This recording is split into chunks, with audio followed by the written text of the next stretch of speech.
ராமர் கோயில் திறப்பு விழாவை ஒட்டி அயோத்தியில் லட்சக்கணக்கானோர் குவிந்து வருகின்றனர். இது தொடர்பான தகவல்களை அங்குள்ள செய்தியாளர் ராமகிருஷ்ணனிடம் கேட்கலாம்.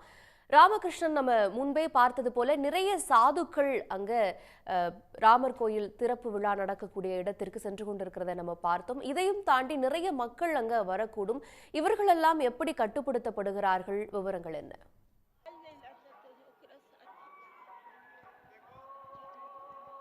அதாவது அயோத்தி ராமர் கோயில் கும்பாபிஷேகம் நடக்கும் இந்த வண்ணமிகு விழாவை பார்ப்பதும் போது ராமருக்கு பட்டாபிஷேகம் நடப்பது போல ஒரு உணர்வை ஏற்படுத்துவதாக இங்கிருக்கின்ற மக்கள் கூறுகிறார்கள். குறிப்பாக அயோத்திவாசிகள் கூறும்போது இதை நம்மிடம் தெரிவிக்கிறார்கள். அயோத்தி ராமர் கோயில் கும்பாபிஷேகம் நடக்க இன்னும் 3 மணி நேரம் 20 நிமிடம் மட்டுமே இருக்கிறது. சரியாக 12:20 மணிக்கு கோயில் ராமர் சிலை என்பது பிரான் பிரதிஷ்டை செய்யப்படும். தொடர்ந்து கும்பாபிஷேக நிகழ்வு என்பது நடைபெற இருக்கிறது. பிரதமர் நரேந்திர மோடி உள்ளிட்ட ஏராளமான விஐபிக்கள் இந்த நிகழ்வில் கலந்து கொள்ள இருக்கிறார்கள். இந்த அயோத்தி ராமரனுடைய இந்த கும்பாபிஷேகத்தை காண்பதற்கு லட்சக்கணக்கான மக்கள் பல்வேறு மாநிலங்களிலிருந்து அயோத்திக்கு படையெடுத்து வந்தார்கள். அதை நாம் நேரடியாகவே பார்க்க முடிந்தது. கடந்த 10 நாட்களாக நாம் இந்த அயோத்தியில் இருந்து கொண்டிருக்கிறோம். 10 நாட்களாக லட்சக்கணக்கான மக்கள் தமிழ்நாடு மட்டுமல்லாமல் பல்வேறு மாநிலங்களிலிருந்து அயோத்திக்கு படையெடுத்து வந்தார்கள். அவர்கள் கடந்த 2-3 நாட்களுக்கு முன்பு ஏற்கனவே இருந்த ராமர் கோயிலுக்கு அனுமதிக்கப்பட்டார்கள். ஆனால் கடந்த 3 நாட்களாக எந்த ஒரு பக்தரும் ராமர் கோயிலுக்கு சென்று வழிபடுவதற்கு அனுமதிக்கப்படவில்லை. பாதுகாப்பு மட்டுமல்லாமல் பல்வேறு பூஜை காரணங்களுக்காக அது நிறுத்தப்பட்டிருந்தது. இன்று ராமரனுடைய இந்த கும்பாபிஷேக நிகழ்ச்சி என்பது நடைபெற இருக்கிறது. அதற்காக 5 அடுக்கு பாதுகாப்பு ஏற்பாடுகள் என்பது செய்யப்பட்டிருக்கிறது. பொதுமக்களை பொறுத்தவரையில் ஏராளமானவர்கள் வருகிறார்கள். ஆனால் அவர்கள் யாரையும் இன்றைய தினம் கும்பாபிஷேக நிகழ்ச்சியில் கலந்து கொள்ள அனுமதிக்கப்படவில்லை. மாறாக பிரதமர் நரேந்திர மோடி, அதே போன்று உத்தரப்பிரதேச மாநில கவர்னர், மாநிலத்தினுடைய முதலமைச்சர், அதே போன்று முன்னணி நடிகர்கள், நடிகைகள், நீதிபதிகள், ஓய்வு பெற்ற நீதிபதிகள், மூத்த வழக்கறிஞர்கள் என ஏராளமானவர்கள் வந்திருக்கிறார்கள். 5000க்கும் மேற்பட்ட விஐபிகள் அயோத்தி மாநகரத்திற்குள் வந்திருக்கிறார்கள். இந்த நிகழ்ச்சியை நேரடியாக பார்ப்பதற்கு அவர்கள் மட்டும்தான் அனுமதிக்கப்பட்டிருக்கிறார்கள். குறிப்பாக இந்த நிகழ்ச்சியில் கலந்து கொள்பவர்களுக்கு பிரத்யேகமாக நுழைவு சீட்டு பாஸ் வழங்கப்பட்டிருக்கிறது.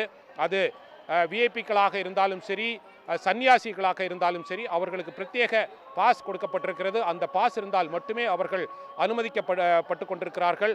இல்லாதவர்கள் அனுமதிக்கப்படாமல் திருப்பி அனுப்பப்பட்டிருக்கிறார்கள். இதை நாம் நேரடியாகவே பார்க்கக்கூடிய ஒரு காட்சியாக இருக்கிறது. நாம் கடந்த முறை நேரடி அந்த தகவல்களை தெரிவிக்கும் போது ஏராளமான சாதுக்கள் நேரடியாக இந்த கோயில் வளாகத்திற்குள் செல்வதை பார்க்க முடிகிறது.